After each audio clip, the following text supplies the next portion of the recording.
What's the roadmap ahead? Well, over the next year, we have an aggressive program. Last year, we released 10.3.1. Right now, we are releasing 10.4 and Pro 1.2. Specifically, Pro 1.2 will come out next week. 10.4 came out last week. And then we'll do a quality release sometime between now and the users conference. All of the things that I showed you here and these on the list will all come out with 10.5, and that'll happen before the end of the year. We don't know exactly when, but maybe Q3 end or beginning of Q4, or certainly before Christmas. I'm hoping. I thought that was going to be a joke, but it didn't apparently go over either. All right, I'll stop my joking. You know, software development is hard because we want to get it right. And so we're working aggressively on all these new capabilities, and I think we'll have them for you this year for sure. Let me close by simply saying Esri continues to be very strong and growing, financially healthy. Our work involves these products that I've spent a lot of time on, as well as technical support and education and partners. Our partners are really the rich part of our ecosystem. They, together with us, are making a huge difference. We also spend a lot of time on creating an open community, and you are all members of that. I like to call it professional development, and this is through the user conferences. We have several hundred books, a couple of which are here available to you, some of them digitally, some of them not, and you're welcome to get those. Also, home use licensing, the GeoNet community, ArcUser, these are all things that we work on to support you and your professional development.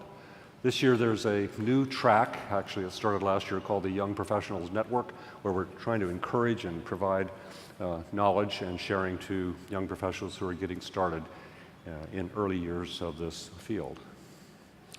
I mentioned our partner ecosystem.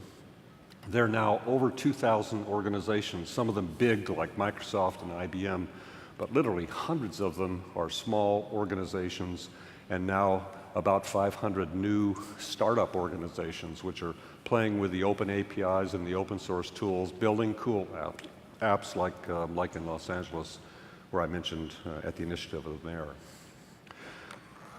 We also are quite interested in continuing to invest in education. And this, some of you know, started here last year with an initiative with President Obama to get ArcGIS Online into every school in the United States. We do the technology part and content part, but many of you actually have volunteered in schools, adopted schools and classrooms and teachers to bring GIS alive.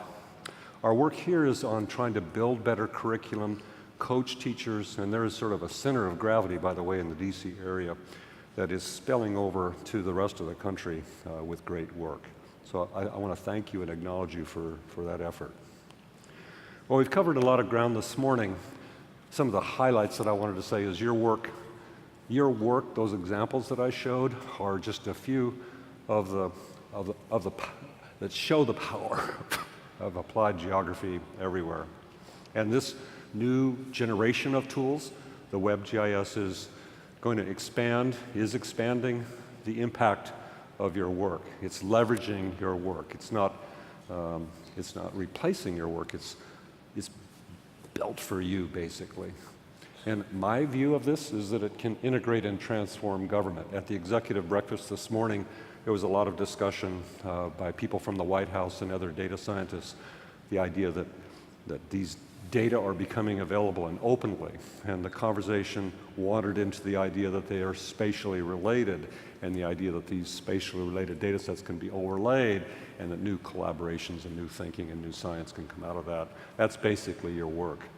I think to really realize that vision of transformation and making our government a better place, our world a better place, requires you getting it, understanding it, learning, and collaborating. Thank you.